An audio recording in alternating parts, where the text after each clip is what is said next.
안녕하세요. 톡톡 증산도 시즌2 진행을 맡은 임희향 포종입니다. 전희수 소사님과 하민석 포종님 자리에 모셨습니다. 안녕하세요. 안녕하세요. 지난 시간에는 8관법 중 제4법인 신관과 수행관을 공부하면서 신도 세계에 눈을 뜰 수 있었는데요. 어떤 내용인지 간략히 말씀해 주시겠습니까? 네, 지난 시간에는 우주만유가 곧 신의 화현이라는 것으로서 신을 정의했고요.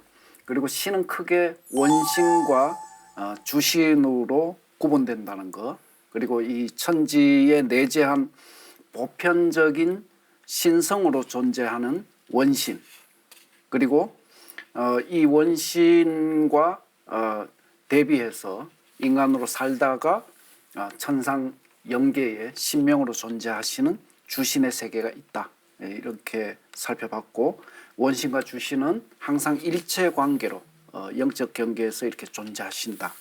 그리고 이제 존재하시는 그런 방식에 따라서 인격신과 그런 자연신의 세계에 대해서도 또 살펴보았습니다. 그리고 이 원신은 천지 만물에 보편적으로 내재하는 신이기 때문에 이것은 일자로 정의하는데, 개별적인 모든 신은 그 생명의 본원은 그 일자로서 내재하는 그런 원신의 신성으로서 본질이 동일하다. 하지만 그 닦은 공덕, 기국, 그런 삶의 어떤 그 후천적 환경 이런 것의 여하에 따라서 각자 이렇게 개별적 신으로 존재한다. 그래서 증산도에서는 상대님께서 이론적 다신관으로 이 신명 세계를, 이제 신의 세계를 통일해 주셨다. 그리고 이 인간의 역사는 이 자연 섭리를 바탕으로 해서 이 이신사의 그런 진리 구성, 삼박자 원리에 따라서 이런 자연 섭리를 바탕으로 해서 신이 개입을 해서 역사가 전개된다. 다시 설명을 드리면 이법과 신도가 일체가 되어서 역사가 전개된다는 것이죠. 이렇게 정리를 했습니다. 그래서 항상 인간의 역사에는 역사를 매개하는 보이지 않는 손길인 신도에 의해서 현실로 펼쳐지는 것이다 라는 것과, 그 인간의 그 참모습에 대해서 상대님 말씀을 통해서 사람에게는 혼과 넋이 있어서 혼은 하늘로 올라가 신이 되어 제사를 받다가 4대가 지나면 영도 되고 선도 되며 넋은 땅으로 돌아가 4대가 지나면 귀가 되느니라는 말씀을 통해서 인간의 참모습에 대해서 살펴보았습니다. 그리고 이 신관의 중심에서 이제 가장 중요한 아버지 신관, 이 하나님 신관에 대한 그런 차이점을 통해서 이 실제 동양의 이 아버지 신관은 이 상제님 진리에 의해서 원신적 그런 이 신성, 삼신의 그런 신성과 인격을 가진 통치자로서의 면모를 가진 그 이 상제님, 그래서 삼신 일체가 되어서 이 우주 3계를 천상 보좌에서 통치하시는 하나님 관으로 저희들이 살펴보았습니다. 네, 이번 시간에는 사람이 죽으면 어떻게 되는지 알아보고자 하는데요. 죽음 이후의 세상은 많은 사람들이 궁금해하는 부분이기도 합니다. 그 죽음 이후의 질서에 대해서 모르고 죽으면, 그 영화 그 사랑과 영혼에서도 그게 그려지긴 했는데, 자기가 죽었다는 사실도 모른다는 거죠. 내가 어떻게 저 길을 통과하게 되지, 막 이렇게. 나는 아직 살아있는 그 캐릭터 그대로 살아가는 어떤 수도 많은데, 저승으로 가지도 못하고 이 지상에 남아가지고 미련을 남기는 신명들도 많다고 하잖아요. 그래서 매우 당황하게 된다는 거라서 살아생전의 이 죽음에 대한 정확한 정의를 깨닫고 있는 것이 어찌 보면 확실한 보험이 아닌가. 죽음 이후에 나의 갈 길을 그 어떤 가이드를 할 수 있는 지식인데요. 그래서 죽음이라는 건 지난 시간에도 정의를 해봤지만은 한마디로 혼백이 분리되는 거다. 그래서 혼이 천상세계의 하늘 사람으로 다시 태어나는 거다, 이렇게 인식하면 되고, 그 아름다운 그 빛에 휩싸인 속사람 영체가 육신을 벗는 것, 매미가 허물 벗는 이치랑 같다고 하셨는데 그것을 그 벗은 그 영체는 죽음 이후에도 하늘 사람 신명이 되어서도 꾸준히 우주의 해답을 찾는 구도의 여정을 간다는 사실에서 공부가 끝이 안 난다는 것도 좀 각성을 해야 되는 사건입니다. 저는 먼저 상제님 선구 말씀과 그 환단고기 태백일사에 나오는 구절로서 이 삶과 죽음의 그런 혹은 관계로서 이렇게 이 말씀을 정리하도록 하겠습니다. 사람이 죽음길이 먼 것이 아니라 문턱밖이 곧 저승이니 나는 죽고 살기를 뜻대로 하노라. 생유어사하고 사유어생하나니라. 삶은 죽음으로부터 말미암고 죽음은 삶으로부터 말미암느니라. 그리고 환단고기에서는 주세위생이요 귀천위산이 사야자는 영구생명지 근본야라라고 하는 이 말씀이 있습니다. 이 말씀은 상제님 말씀과 태백일사의 이 말씀은 삶과 죽음이라는 것이 서로 단절되어 있는 것이 아니라 마치 식물의 뿌리와 줄기가 일체가 되어 있듯이 삶과 죽음이라고 하는 것은 서로 뿌리와 줄기처럼 혹은 작용을 하고 있다. 이렇게 정의를 할 수가 있겠습니다. 이승과 저승은 손바닥의 양면과 같다는 말이 있는데요.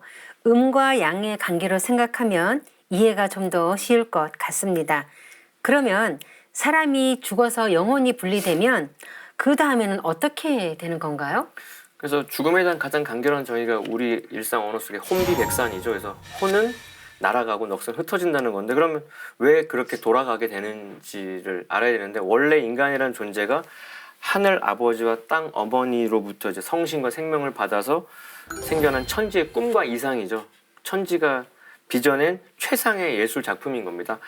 양기운 혼과 음기운 넋이 이렇게 결합돼서 근데 죽는다는 것은 그 혼과 넋이 분리돼 가지고 각기 본래의 고향인 곳으로 돌아가는 건데 그 혼은 이제 하늘로 올라가고 혼과 음양짝이었던 육신에 있던 넋은 후에 이제 윤회에 필요한 에너지 덩어리인 귀로 변환이 돼서 이렇게 또 귀와 신으로 이어지는 걸 지난 시간에도 공부한 바 있는데요. 결국 그 빠져나온 혼은 그 명부의 인도를 받아서 천상으로 가게 되고 자신의 영적 수준에 맞는 곳에서 그 다음 윤회를 뭐 준비하면서 신명계의 생활을 하게 된다라고 인식하시면 되겠습니다. 네, 지난 시간에도 인간과 신명을 주재하시는 상제님께서 인간의 참모습에 대해 밝혀주신 말씀에 대해 알아보았는데요. 사람이 죽어서 명부사자의 인도로 처음 가는 곳이 삶을 심판하는 명부인 것인가요? 우선 상제님의 말씀을 살펴보면 9편 213장에 나의 명으로 명부에서 데려오라고 해야 명부사자가 데려오는 것이니 각기 닦은 공덕에 따라 방망이로 뒷덜미를 쳐서 끌고 오는 사람도 있고 가마에 태워서 모셔오는 사람도 있느니라. 굉장히 짧은 말씀인데 저희들 일상에서 접하기 어려운 명부와 관련된 말씀입니다. 먼저 상제님께서는 명부의 존재를 인정하셨고 이 명부를 직접 다스리는 분이 물론 명부에는 명부 대왕과 이런 이 다양한 명부 시왕들이 존재를 하시겠죠. 하지만 이 명부를 직접 관할하시는 분은 삼계를 주재하시는 상제님이다. 이것을 우리가 이런 소식, 놀라운 소식을 이렇게 만날 수 있는 거죠. 상제님의 명으로 명부에서 데려와라 하면은 사람의 명줄을 걷어서 데려가는 것이 되니까요.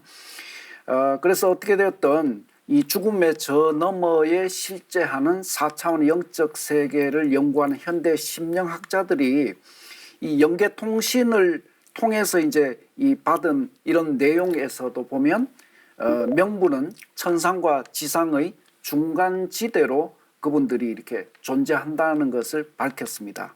그래서 사람이 이 죽음의 그런 의식을 마치면 그 영혼이 사후에 마치 이제 새로운 탄생을 준비하는 이 대기실과 같은 그런 명부에 체류하는데 그 체류하는 시간은 3일 내지 4일 정도 체류한다고 합니다. 그래서 지상에서 그 사람이 살면서 지은 선악의 그런 업보라든지 이런 것을 판정을 해서 그 사람이 신명세계에 어떤 영적 급수를 받아서 이렇게 신명세계에 자리하느냐, 이것이 결정되는 것이 바로 명부에서 결정된다고 합니다. 그래서 죽어서 영계에 갓 태어난 그런 영혼들은 마치 이 그 누에 고치에서 누에 고치를 열고 나비가 이렇게 날아가듯이 그렇게 이제 지난날의 그런 이 인생을 살아온 여정이라든지 그런 추억, 또 삶을 찬찬히 이렇게 되돌아보게 되면서 인생을 최종적으로 정리하고 새로운 삶을 준비하는 그것이 바로 명부라고 할 수 있겠습니다. 네, 신과 함께란 영화가 명부에서 벌어지고 있는 그런 일들을 소재로 하고 만든 영화 아닙니까? 종교나 전설 등을 참고로 만든 걸로 알고 있는데요. 권선징악에 대한 메시지를 전하기 위해서 명부를 너무 잔혹하게 묘사한 게 아닌가 하는 생각이 들더라고요. 소사님은 이 부분에 대해서 어떻게 생각하시나요? 네네. 네, 그렇습니다.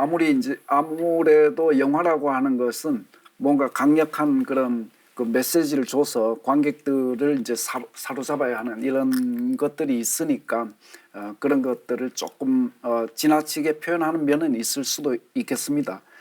그렇지만 이제 이 명부의 역할을 살펴보면 그 영화에서 다루는 이런 내용들과 대동소이하다고 이렇게 볼 수가 있겠습니다. 먼저 그 명부 이생에서의 생을 마감하고 명부로 갈 때 죽음의 질서로 인도하는 이 명부 사자가 있습니다. 이 명부 사자는 반드시 세 분이 오신다고 하거든요. 일반적으로 세 분이 오시고, 그래서 이제 우리가 초상이 나면 이 명부 사자를 대접하는 그런 사자밥을 세 그릇을 이렇게 떠놓는 이런 그 민간 풍속이 있습니다. 그렇지만 반드시 세 분이 오시는 건 아니에요. 그래서 어떤 경우에는 이제 7분이 옵니다. 7분이 오는 경우는 이 어떤 이 지상에서 살 때 이 한 나라의 통치자를 했던 이런 왕과 같은 이런 지존한 인물이 이제 이 저승으로 갈 때는 7명의 명부사자가 와서 가마에 이렇게 태워가지고 가마에 태워서 모셔간다고 합니다. 그래서 이러한 사실은 우리 신교 문화의 우주관인 그 삼신 그리고 칠성 신앙과 깊은 연관이 있다, 이렇게 볼 수 있겠고요. 중간에 상제님 말씀을 한번 다시 살펴보면 이 명부가 어떤 곳이냐라는 것이 이제 명확하게 드러나게 되는데, 명부공사의 심리를 따라서 세상의 모든 일이 결정되나니 명부의 혼란으로 말미암아 세계도 또한 혼란하게 되느니라. 그러므로 이제 명부를 정리하여 세상을 바로잡느니라. 이런 말씀이 있습니다. 이 말씀은 우선 명부에서 하는 주된 일은 심리를 하는 것이다라는 것을 저희들 알 수 있겠죠. 인간이 죽어서 이제 처음 명부에 가면 이 명부에서 아까 좀 전에 말씀드렸듯이 이생의 인간으로 살았을 때의 그런 어떤 선업을 최종적으로 심리해서 새로운 생의 출발점을 이렇게 제시하는 그런 곳이기도 합니다. 그런데 좀 전에 상제님 말씀을 보면 이 인간의 수명을 또 주관하는 곳이 명부다, 이렇게 볼 수가 있겠습니다. 인간의 수명. 그러니까 이 명부에서 어떤 이 인간의 명주를 다스린다고 하는 것은 곧 명부에서 이 인간 역사를 통치하는 그런 역할도 가능하리라고 봅니다. 예를 들어서 역사의 어떤 큰 획이 바뀔 때, 역사의 향방이 바뀔 때는 대체로 우리가 과거 역사를 보면은 역사의 굵직굵직한 인물들의 죽음에서 이렇게 비롯됩니다. 그래서 삶과 죽음을 결정하는 명부에서 어떤 결정을 하느냐에 따라서 인간 역사의 그런 향방도 바뀐다고 볼 수 있는 거죠. 그래서 정리하면 인간의 인간이 죽어서 처음 가는 이 명부는 지상 인간의 수명을 관장하기도 하고 죽은 자의 죄악, 그다음에 공덕을 심판하는 천상의 법정이라고 말씀을 드릴 수가 있겠습니다. 아까도 말씀하셨던 게 명부공사의 심리로 역사가 결정된다고 할 때는 저는 들으면서 축구 경기가 좀 생각이 났는데 감독이 저 선수 빼고 놓고에 따라서 승패가 갈리는 건데요.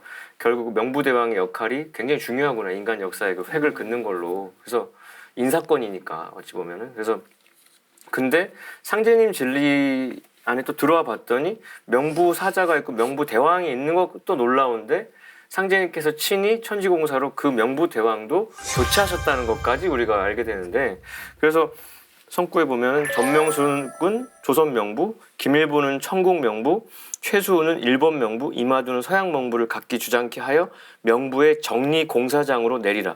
그러니까 천상 명부도 혼란해서 세상이 혼란하니까 여기부터 정리를 해서 인간 역사를 바로잡겠다는 거고 그 동학혁명에서 헌신했던 그 백성들의 세금을 감해주는 그 큰 공덕을 쌓은 전명숙 전봉중 장군은 조선 우리 한국인들의 명부 대왕님으로 계시고 우리 그 청국은 중국은 그 정역을 완성한 김일부 대성사가 그 다음에 동학을 창건한 최수은 대신사는 일본 명부를 삼고 지금 이제 서양의 기독교 종장이시기도 한 그 모든 서양 문명을 어찌 보면 최종 결론을 내린 상제님 이 지상에 내려오게끔 도와준 이마두 대성사 마테오리 신부님은 서양의 모든 명부니까 근데 그분들이 그 역할을 하게 되는 거는 이 지상에서 그 세운 그 공덕, 그 선이 되려면 그 공덕을 쌓아야 되는데 그 각각의 공덕에 맞게 또 이렇게 명부대 임명하신 걸 보면 우리가 지금 하루하루 살면서 쌓는 공덕이 또 어떤 결과를 줄지도 좀 반추를 하게 되는 사건입니다. 네. 천상의 법무부 조직이 완성된 게 아닌가요? 그렇죠. 네.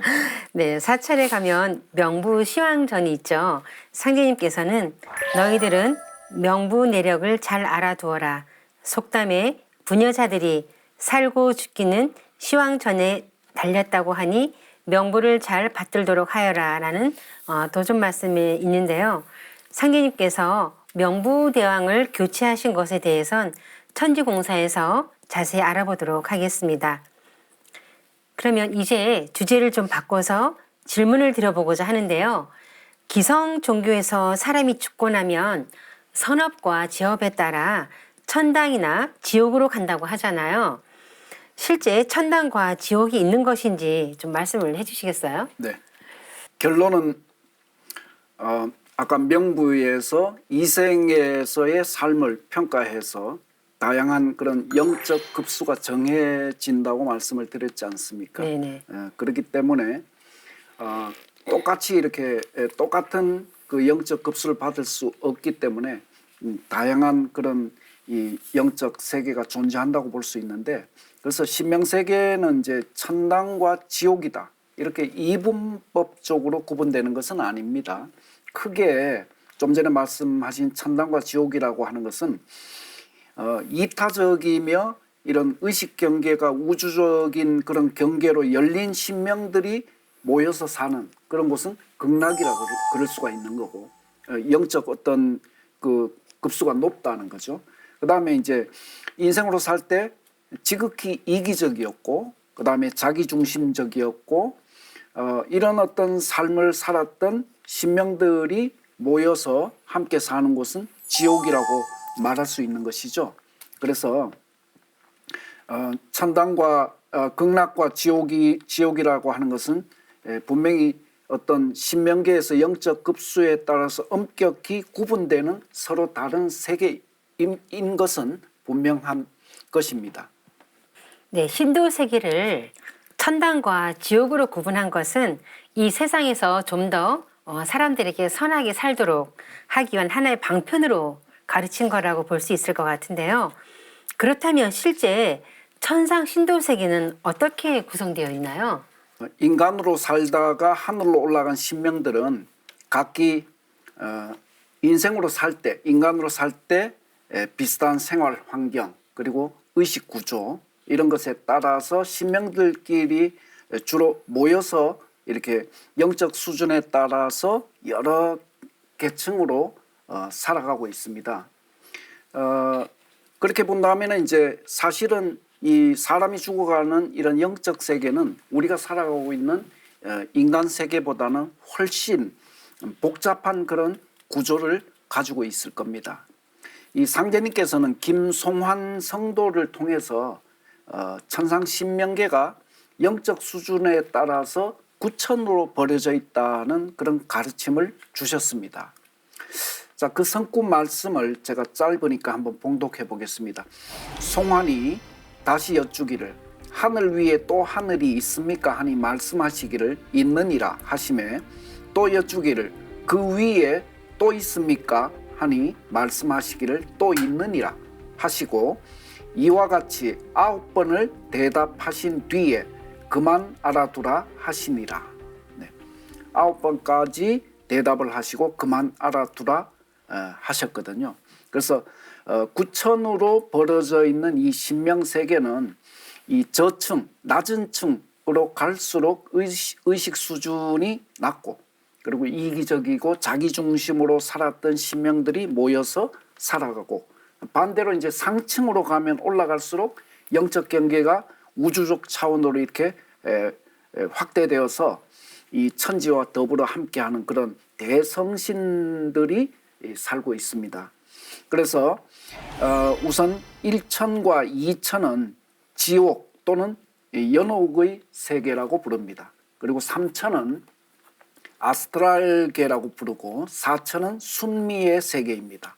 그리고 심령 종족이라든지 유교, 불교, 기독교와 같은 종교 문화권은 6천과 7천에 자리 잡고 있습니다. 그리고 가장 높은 9천에는 이 우주의 최고 주재자이신 이 증산 상제님께서 선천시대 동안 이 9천에 있는 그 수도인 옥경에 계셨던 것입니다.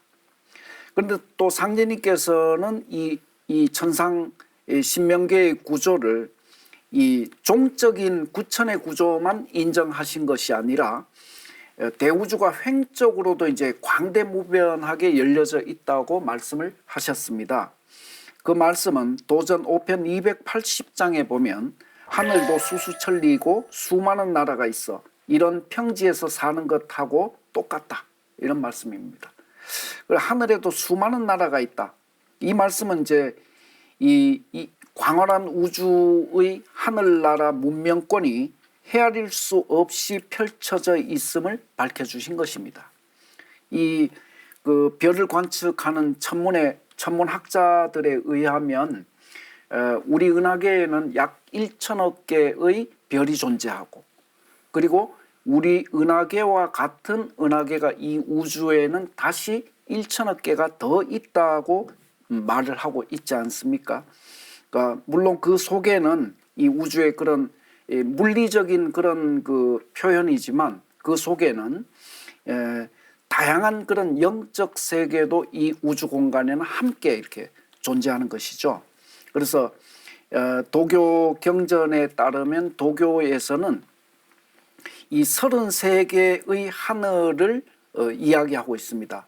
이 33개의 하늘은 방위가 이제 동서남북이 있는데 동서남북 각 방위에 8천씩 그러면 48에 32천이 나오고 그 중앙에 최고 정상에 자리 잡은 대라천이라는 그 하늘이 있습니다. 그것까지 합하면 총 이 우주에는 횡적으로 33천이 존재하고 있다라고 이야기를 하고 있습니다. 그래서 이 33천의 각 하늘에는 각 하늘을 다스리는 천주가 있고 그 다음에 이제 대라천에 있는 이 하늘나라의 그 옥경에 있는 그 대우주 통치자이신 이 옥황 상제님께서 이 32천을 나머지 32천의 천주를 거느리시면서 이 대우주를 통치한다고 이야기를 합니다. 그래서 신도적 차원에서 볼 때 이 우주는 33천으로 구성되어 있음을 상대님께서 인정을 해 주셨습니다.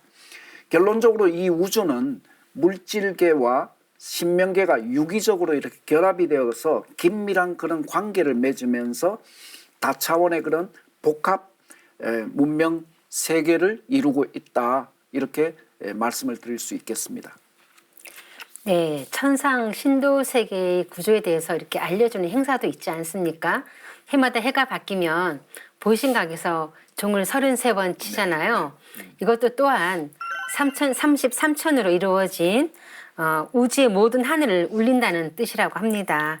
우주는 수직으로는 9천으로 이렇게 9천의 구조로 되어 있고요. 횡적으로는 33천이라는 이런 문명권으로 이렇게 입체적으로 이루어진 구조로 되어 있다는 것을 알 수 있습니다.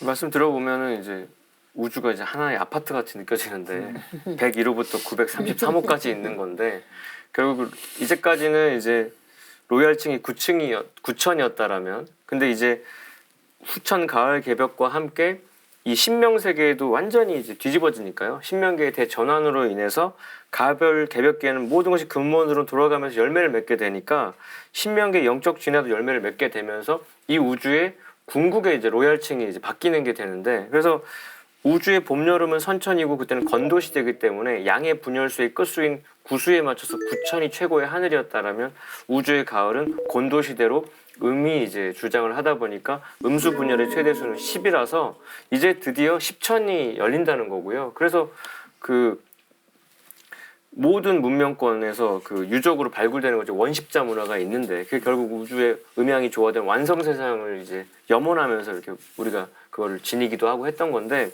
그래서 그럼 그 10천이 어디냐는 문제입니다. 그럼 죽어서 뭐 천국 가는 걸로 다 어떤 신앙의 신조로 삼는 분들도 있는데 그 서교의 주문인 주기도문에도 보면은 뜻이 하늘에서와 같이 땅에서도 이루어지이다 이렇게 노래를 불러왔는데 결국 그 기도의 감흥이라도 한 것처럼 하나님께서 친히 이 지구에 오셔가지고 이 지상이 곧 10천이 된다는 게 하나님이 일깨워주신 놀라운 소식이거든요. 그래서 지구가 음수의 끝수임에서 완전수인 10천 하늘이 되고 거기서 신일이 합일이 되는 세상이 펼쳐진다. 그게 이제 지상 천국이요, 서방 정토요, 용화 낙원이요, 태청 세계요, 대동사회를 노래했던 각 종교의 결론이 이 지구에서 살아서 이루어지는 거니까 그때는 신명들이 손을 손잡고 전부 지상으로 내려와서 조상신이 일제 자손줄과 함께 이렇게 영원한 복락을 누리게 되는 거니까 오매불망 천상의 조상님들은 그 후손과 함께 하고자 발분방식하고 있는 모습이 지금의 이제 형국이라고 볼 수 있겠습니다.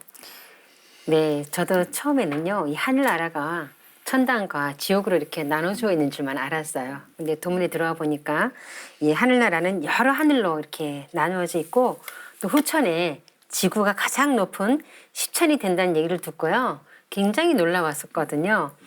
그런데 사람이 죽음 앞에 숙연해지는 것은 사랑하는 가족을 하늘나라로 떠나보냈을 때잖아요. 그분들도 모두 천상 신명계에 계신 건가요? 결론은 제가 좀 전에 말씀드린 것처럼 사람은 누구나 죽으면 천상 신명계에 다시 태어나는 것이 이 생명의 순환 법도입니다. 이 천상에는 이 지상에서 이 살아가는 이런 인간들보다 훨씬 많은 그런 조상님들이 계십니다. 그래서 옛말에 백조 일손이다. 100명의 조상에 한 명의 자손이다. 이런 말, 천조 일손이다. 이런 말이 있지 않습니까? 그것은 천상 신명계의 이 지상을 다녀간 모든 그런 돌아가신 분들께서 천상에 이렇게 존재를 하기 때문에 그렇게 될 수밖에 없는 것이죠. 그래서 이런 조상신은 다른 말로 설령신이라고 저희들은 호칭을 합니다. 그리고 이런 설령신은 실제 이런 사람의 모습, 아까 우리가 인간의 참모습을 할 때 인간은 겉사람과 속사람이 있는데 이 속사람은 이 겉사람인 우리가 보는 이런 모습하고 똑같다. 이렇게 정의했지 않습니까? 네. 그 똑같은 모습으로 천상 신명세계에 살아가고 계시면서 그래서 우리는 설령신으로 받들어 드리는 겁니다. 그래서 이런 설령신이라는 분들은 이 나를 낳아주신 부모님을 비롯해서 그런 이전에 살다 가신 직계 조상님의 조상 또는 그 외가 조상님들의 이런 설령신 이런 모든 분들을 합해서 일컫는 말입니다. 단지 지금 내 눈에 보이지 않고 귀로 들리지 않을 뿐이지 조상님을 비롯한 먼저 가신 가족들이 신명으로 살고 있다는 것에 감사함을 느끼게 되는데요. 예전에 우리 도생님 한 분이 잃어버렸던 가족을 찾은 것 같아 정말 기쁘다고 하셨던 그런 말씀이 생각이 납니다. 네, 이와 같이 이제 하늘나라에 존재하시는 그런 조상 설령들께서는 그러면 이제 어떤 삶을 살아가고 계시느냐 결론적으로 말씀드리면 이분들은 자손들만을 위해서 살아가고 계신다. 이것이 최종 결론적인 말씀입니다. 먼저 상제님의 도전 말씀을 한번 살펴보면 사람마다 그 닦은 바와 기국에 따라서 그 임무를 감당할 만한 신명이 호위하여 있나니 만일 남의 자격과 공부만 추앙하고 부러워하여 제1의 게으른 마음을 품으면 신명들이 그에게로 옮겨가느니라. 못났다고 자포자기하지 말라. 보호신도 떠나느니라. 이 말씀에서 우리는 사람에게는 그 사람을 보호해주는 보호신이 계시다는 것을 깨달을 수가 있습니다. 상제님은 사람마다 자신이 닦은 기국에 따라서 보호신명이 호위하여 있다고 말씀을 하셨죠. 그래서 이 보호신은 그 사람을 믿음의 길로 이끈다든지 또는 어떤 죄악이나 병고 위기의 어떤 상황에서 구해주기도 하시고 이 보호신은 아까 우리 전 시간에 저희들이 공부했던 그 마신이나 사신 이런 신명들과 반대의 역할을 하시는 거죠. 네. 그 마신과 사신은 우리를 뭔가 실패의 그런 늪으로 끌어들이는 그런 역할을 하지만 이 보호신은 우리를 믿음의 길, 병고, 불행으로부터 구원해 주시는 그런 길로 인도하시는 거예요. 그래서 지금도 우리 곁에는 이 바람처럼 소리 없이 그런 보호 성신들이 우리를 도와주고 계시는 것이죠. 그러면 이 보호 성신들은 모두가 이 세상에 사람으로 살았던 그런 분들입니다. 그런 분들이 이 사람들의 그 보호신이 되어서 각기 그런 역할을 하고 계시는 거죠. 그래서 이 보호신들 가운데 그러면 가장 가까이에서 가장 어떤 직접적으로 우리들에게 이 영향을 주시는 우리를 보살펴 주시는 분이 누구냐 하면 바로 각자의 조상신 바꿔서 조상 설령신들이 이 그런 보호신의 역할을 하고 계신다 이렇게 정리할 수가 있겠습니다. 그래서 이 자손들의 행복, 성공은 모두가 조상신의 가호, 기도 덕분임을 반드시 명심을 하셔야 되겠습니다. 우리가 사회에서 인간관계를 갖다 보면 현대 사회에서는 이런 가치관이 부재하기 때문에 뭐 그런 나의 능력으로 뭐 이렇게 사회적 지위도 얻었으며 돈도 벌었으며 이렇게 알고 계시는 분이 상당수가 있거든요. 하지만 진리의 경계에서 볼 때는 그것은 나와 늘 함께 하시는 잠시도 이렇게 떨어지지 않고 보살펴 주시는 그런 조상 설령신이 보호신이 되어서 가호가 있었기 때문에 그런 결과가 있었다는 것을 다시 한번 깨달아야 하리라고 봅니다. 그래서 결론적으로 모든 인간의 제1의 보호성신은 각자의 설령신들이 제1의 보호성신이 되어 계신다. 그래서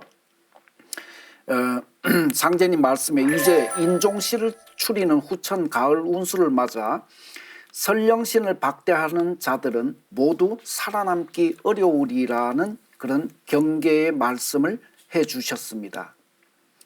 다양한 성신들이 이렇게 존재하지만 자손에게는 설령신이 가장 존귀한 존재임을 말씀을 하신 거죠. 1년 365일. 그리고 천년만년 늘 자손과 함께하는 조상신은 자손에게 생명을 내려주고 자손의 생사화복에 직접 관여하는 가장 위대한 그런 성신인 것입니다.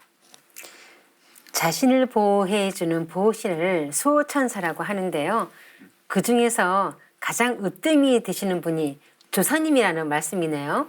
그래서 그 조상님의 중요성은 아무리 강조해도 지나치지 않는데 특히 뭐 우리가 지금 이 땅에 몇 년도에 태어나서 지금 몇 살씩 살고 있는 그 근저에는 천상에서 조상님들이 이렇게 우리를 태어나게 해주기 위해서 엄청난 정성을 들였다는 게 이제 상제님의 말씀이지 않습니까? 이제 상제님 성구를 보면은 그 하늘이 사람을 낼 때에 무한한 공부를 들이나니 그러므로 모든 선령신들이 쓸자손 하나씩 타내려고 60년 동안 공을 들여도 못하는 자도 많으니라 이렇게 하셨거든요. 근데 60년이 말이 60년이 이제 한 사람이 환갑되는 나이인데 우주의 그 시간 단위로 따져봐도 우주의 한 시간이 30년인데 그 2시간 동안 근데 그거는 어마어마한 한 세대 두 세대에 걸쳐서 한 사람 보고 그럼 한 사람 태어날 때까지 너 계속 그 기도만 하라고 하면 하겠습니까? 그 정도의 공력을 들여서 타내리는데 못하는 자도 있다.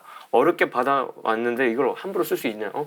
그 공연장 티켓을 어렵게 구해가지고 그 자리에 앉았는데 그걸 함부로 남발할 수도 없고 버릴 수도 없는 거죠. 그러니까 명부사자나 명부대왕이 그 경기장에서 한 선수를 빼는 역할을 한다면 조상님은 그 경기장에 그 선수를 집어넣는 역할을 하는 거니까 그 기회를 따내려고 열심히 그렇게 천상에서 기도하고 도 닦았는데 그 기회를 마련해 주시는 분이니까 너무너무 소중해서 세상 종도사님께서는 이렇게까지 말씀을 하셨습니다.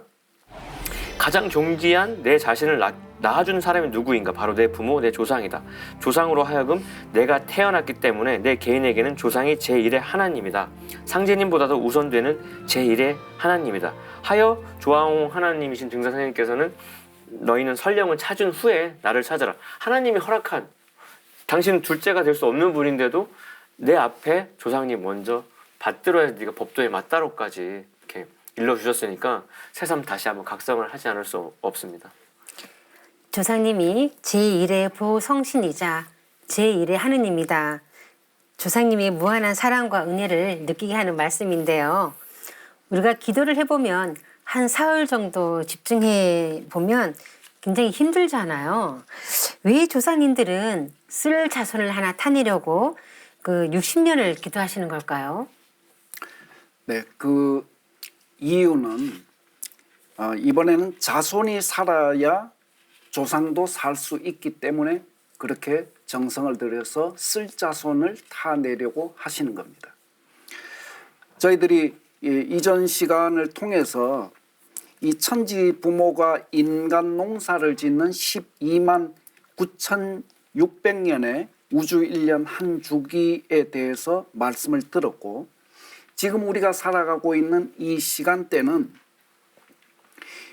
우주의 봄, 여름이 지나고 가을로 들어서는 그런 이 후천 개벽기라고 하는 그런 지금 우리가 살아가고 있는 시대에 대한 정의를 저희들이 알고 있습니다. 그래서 결론적으로 참인간 종자를 추리는 대개벽기에 우리는 살고 있습니다.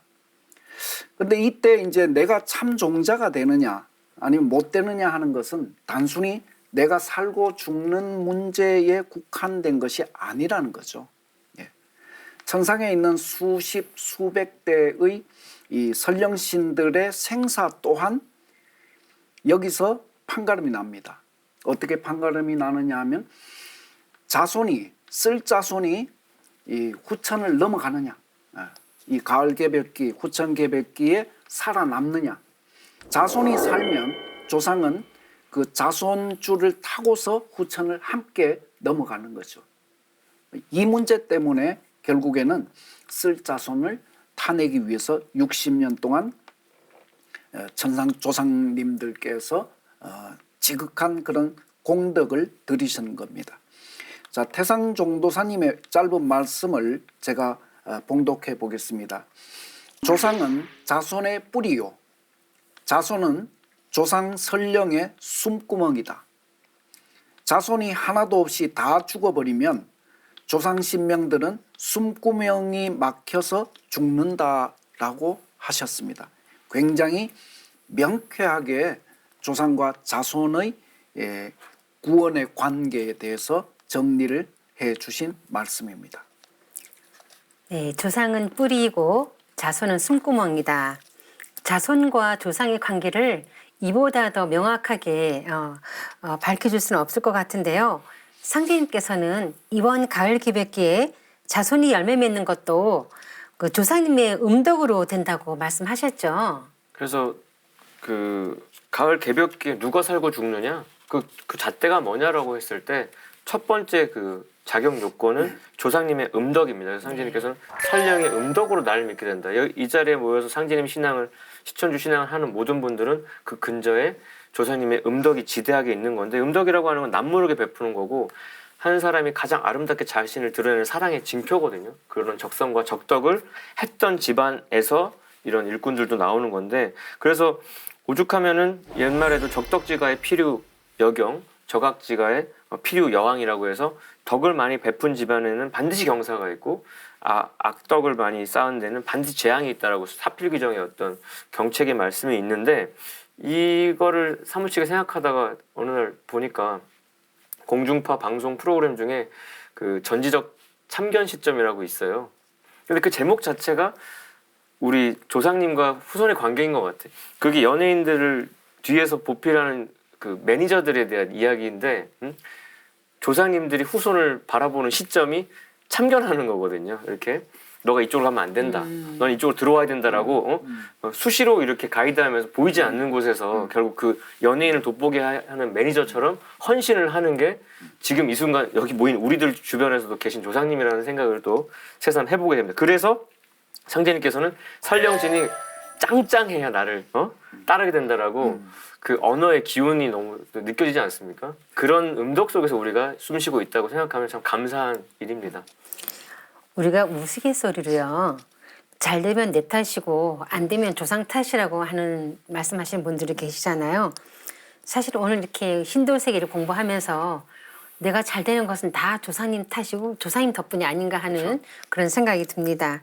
그런 조상님의 은혜에 보은하고 조상님을 짱짱하게 해드리는 건 자손의 당연한 도리겠죠. 네, 그렇습니다. 우선은 좀 전에 저희 보정님께서 말씀하신 이런 자손과 조상님의 그런 관계에 대한 비근한 근래에 있었던 저희 가정의 예화를 하나 말씀드리고자 합니다. 제가 이제 늦둥이 딸이 있는데 얼마 전에 이제 이 아파트 뒤쪽 그 도로를 횡단해서 이제 건너야 되는데 원래 이 친구가 좀 겁이 많기 때문에 양쪽을 잘 살피고 이렇게 건넙니다. 자기는 살피고 이렇게 건넌다고 건넜는데 갑자기 정신이 들었는데 보니까 차가 이렇게 눈앞에 있더래요. 예. 근데 그 순간 누가 이렇게 밀더라는 겁니다. 예. 그래서 사고는 피했거든요. 네. 예. 그 얘기를 엄마한테 엄마 나 수행을 열심히 해서 체험을 안 하는 게 아니야 이러면서 그걸 이제 체험이라고 이렇게 자랑을 했다는 체험이죠. 네. 그 엄청난 얘기를 체험이네요. 불과 뭐 한 열흘 정도 전에 들었는데 늘 이렇게 조상님은 그 1년 365일 뭐 수수 천년 이렇게 자손을 보살피면서 함께 하신다는 것을 이제 뭐 그런 짧은 예화에서 확인할 수 있는데요. 그래서 그 조상님들을 이제 짱짱하게 해드리는 그러면 조상님들의 뿌리 자리에 계시기 때문에 뿌리가 건강해야 이렇게 지업이 생명력을 왕성하게 이렇게 발휘할 수 있지 않습니까? 그럼 어떻게 하면 이 조상님들을 짱짱하게 그렇게 해드릴 수 있냐? 결론은 이제 제사를 모셔야 됩니다. 제사를 모셔야 되는데 이 가을 개벽의 이제 구원의 절대 정신은 원시 반본이거든요. 원시 반본 뿌리를 찾아야 된다는 거죠. 그래서 근본으로 돌아가야 되고 그래서 누구나 이제 자기 집안의 조상을 찾고 모든 사람들은 그리고 저희 상생방송에서 그 환단고기 북 콘서트를 통해서 민족의 뿌리를 찾는 그런 하나의 여정이지 않습니까? 그래서 우리 한민족이면 한민족의 역사 뿌리를 찾고 문화의 뿌리를 찾고 각자 소속된 민족의 역사 문화 뿌리를 찾아야 되는 거죠. 그다음에 이제 문화의 근원 뿌리를 찾아야 되는 것이고, 그리고 이제 진리의 근원을 또 찾아야 되는 거거든요. 이것은 선천성자들의 이런 이 깨달음의 이 문화 속에서 이 올바른 그런 하나님관을 정립해서 그런 이 진리의 근원을 찾아야만, 이번에는 그 뿌리를 찾아야만 이 집안, 민족, 문화, 진리 이 근원 뿌리를 찾아야만 이번에는 이제 살아남을 수가 있다는 겁니다. 그게 원시반복하는 거죠. 그래서 조상을 잘 섬기면 조상이 자손줄을 찾아서 하늘에서 땅으로 이렇게 내려옵니다. 그래서 자손이 조상의 품으로 돌아가서 조상과 내가 이렇게 하나가 되는 거죠. 이 얘기는 뭐냐면 자연의 생명으로 얘기하면 뿌리와 완전히 이렇게 하나가 됐다는 거예요. 그러니까 뿌리 이 생명을 받아야만 모든 생명을 영위할 수가 있는 거거든요. 그렇죠. 예. 그래서 상대님께서는 이런 말씀을 하셨거든요. 너희는 설령을 찾은 연후에 나를 찾으라. 정말로 이렇게 어떤 하나님의 참 쉬운 말로 정말 하나님이 이런 분이시구나, 이런 참 감동을 받는 말씀이에요. 설령을 먼저 찾은 연후에 나를 찾으라. 네. 설령을 찾기 전에 나를 찾으면 욕급 설령이 되느니라. 이때 욕급이라고 하는 것은 욕이라는 것은 수치스럽다 뭐 이런 것을 얘기하는 거예요. 그 수치스러움이 미칠 급자니까 설령을 찾지 않고 하나님을 먼저 찾으면 그걸 조상님들을 설령신을 욕되게 하는 것이고 또 설령신들께 수치감을 주는 것이고 뭐 이런 말씀으로 우리가 볼 수 있겠습니다. 그죠? 그래서 너희는 설령을 찾은 연후에 나를 찾으라. 그리고 설령을 찾기 전에 나를 찾으면 그게 욕급 설령이 되느니라 라는 그런 말씀이 있습니다. 그래서 이 말씀이야말로 참 하나님의 말씀이다, 이런 감동을 받을 수 있는 말씀인데요. 그래서 조상을 섬기려면, 조상님을 섬기려면 가장 중요한 것은 제사를 모셔야 합니다. 상대님께서 조상은 아니 위하고 나를 위한다 하면 부당하다 이렇게 말씀하셨거든요. 부당하다니 조상의 제사를 극진히 받들라, 이렇게 상대님께서 아주 명백하게 조상을 섬기는 그런 예에 대해서 정의를 해 주셨습니다. 그리고 이 제사는 이 천지의 덕에 합하는 것이라고 또 정의를 해 주셨습니다. 천지의 덕에, 이 대자연의 어떤 덕, 그 이법, 그런 정신, 그런 곳에 합한다. 왜냐하면 인간 생명을 낳아준 조상님, 설령님들은 천지 부모를 대행하는 분이라는 거죠. 그래서 이 조상님을 모시는 것은 우리가 천지의 덕에 합하는 그런 길을 가는 절대적인 그런 가르침이라는 것입니다. 조상에 대한 상제님의 말씀은요, 들어도 항상 그 깨달음을 느끼게 하고요. 도전을 볼 때마다 정말 큰 깨달음을 이렇게 내려주시는 것 같습니다. 요즘은 제사를 지내지도 않고요. 또 제사를 지내도 형식적으로 지내시는 분들이 많은데요. 제사를 지내면 실제적으로 조사님께서 오셔서 제사밥을 드신다는 것을 정말 많은 분들이 아셨으면 좋겠어요.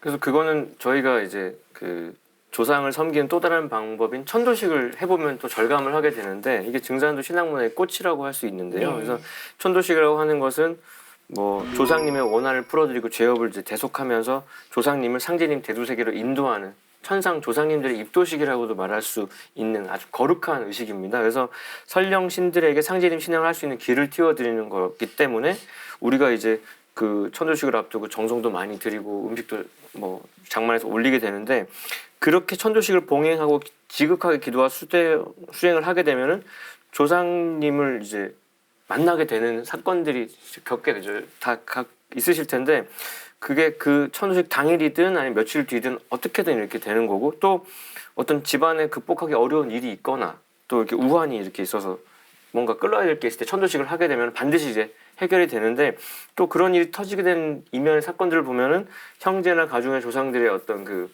원한이 집안에 자꾸 이제 나쁜 기운을 뿌려가지고 그걸 끌음으로 해서 그거에 걸려서 아픈 가족이나 사고 난 거나 싸움 같은 게 다 진정이 되는 건데 제가 이제 제가 먼저 도문에 들어오고 제 아내는 아직 도문에 들어오기 전에 저희 아내의 그 직선조랑 외선조 천도식 이렇게 해줬거든요. 근데 아내가 그래서 그때 이제 참석을 한 거죠. 근데 저희 아내의 외가 쪽은 밀양박씨인데 밀양박씨 그 외삼촌들은 다 그 위암으로 돌아가신 거예요. 근데 위암이라는 게 다 음식을 짜게 먹어서 잘 오거든요. 근데 원래 천도식 음식이라는 거는 간을 보지 않기 때문에 그리고 신명이 응감하고 나면 싱거워야 되는데 음복을 하는데 너무 간이 잘 맞는 거예요.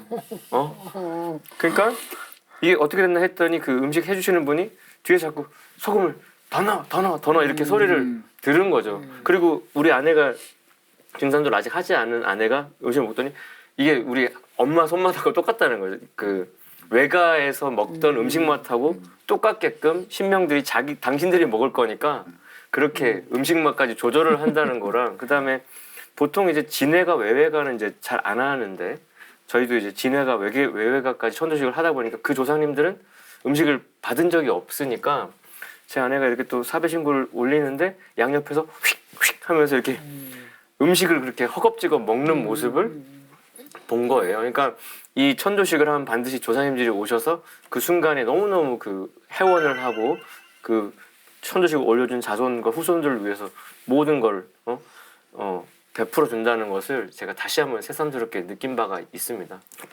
네, 천도식을 올려드리면서 이렇게 체험했던 사례들은 굉장히 많이 있잖아요. 우리가 뿌리를 북돋아 주면 가지가 잘 자란다고 하는데요. 제사와 천도식은 조상님의 힘을 북돋아서 짱짱하게 하고 또 맺힌 한을 풀어드리는 예식이라는 것을 기억했으면 좋겠습니다.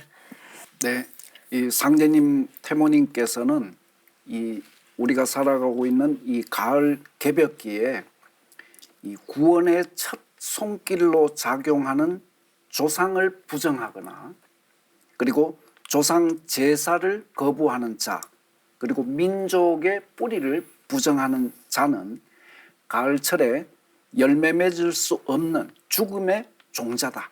이렇게 무섭게 이렇게 정의를 하시고 경계를 하셨습니다. 자, 그 짧은 말씀을 살펴보면 이때는 원시 반본하는 시대라 혈통줄이 바로잡히는 때니 환부 역조하는 자와 환골하는 자는 다 죽으리라. 설령신을 박대하면 살 길이 없느니라. 이렇게 경계를 하셨죠. 이 말씀을 보면 이 선천의 어떤 성자도 이 설령신을 섬기는 것을 인간 구원의 첫 번째 과제로 강조한 분이 없었다는 것입니다. 그래서 하지만 이 설령신을 섬기는 것은 이 대자연의 어떤 그 원시 반본하는 그런 섭리에 부합하며 내가 후청 가을의 신인간, 열매종자, 씨종자로 거듭나기 위해서는 반드시 뿌리로 돌아가는데 그 뿌리를 찾는 제1의 과제가 바로 설령신을 섬기는 문제다. 이렇게 정리를 할 수가 있겠습니다. 이것은 가을 개벽기의 구원은 나 혼자만의 구원이 아니기 때문입니다. 내가 구원받음으로써 조상님을 살리는 이런 문제가 있는 것이거든요. 그래서 조상과 함께 내가 구원받는 이것이 진정한 구원인 것이죠. 내 생명의 뿌리와 함께 사는 것, 이게 증산도의 구원관입니다. 그래서 만약에 자손이 단 한 명도 구원되지 못한다면 뭐 수십 대가 되든 수백 대가 되든 그런 모든 조상님들도 멸망을 당하게 되는 것입니다. 이것이 바로 천지성공길, 선지성공의 길이다. 이렇게 정의를 할 수 있겠습니다. 그래서 우리는 무엇보다도 조상에 대한 보은, 은혜를 갚는 이 보은에 대한 의식이 투철해야 될 것으로 보입니다. 그래서 우리가 주변에 이 인간관계를 가지면서 사회생활을 하다 보면 간혹 자신의 뿌리인 조상을 원망하거나 또는 탓하는 그런 경우를 간혹 목격하지 않습니까? 그런데 진리의 어떤 경계에서 볼 때는 아무리 내가 어렵고 힘든 상황에 처해 있어도 절대로 내 뿌리인 조상을 원망해서는 되지 않는 것입니다. 조상은 나의 뿌리가 되는 것이고 내 생명, 내가 살아가는 인생을 살아가는 모든 동력, 생명의 그런 힘은 바로 뿌리인 조상님에게서 온다는 그 말씀을 반드시 이렇게 명심하셔서 나와 뿌리가 하나 되어서 생명 기운을 받음으로써 인간은 모든 것을 온전하게 실현할 수 있는 그런 인생을 살아갈 수 있다는 그런 것을 한번 깊이 이 시간을 통해서 느끼셨으면 좋겠습니다. 지금까지 천상 신도 세계와 하늘나라의 조상님의 역할에 대해 알아보았는데요. 상기님 말씀을 통해 신비에 쌓여있던 하늘나라의 참모습을 깨칠 수 있었습니다. 그리고 무엇보다 천상에서 자손을 위해 노심초사하며 내리 사랑을 베푸시는 조상님의 무한한 은혜를 느낄 수 있었는데요. 다음 시간에도 신관과 수행관을 공부하며 상기님께서 내려주신 천지조와 태울주에 대해 알아보겠습니다. 지금까지 시청해주신 시청자 여러분 감사합니다.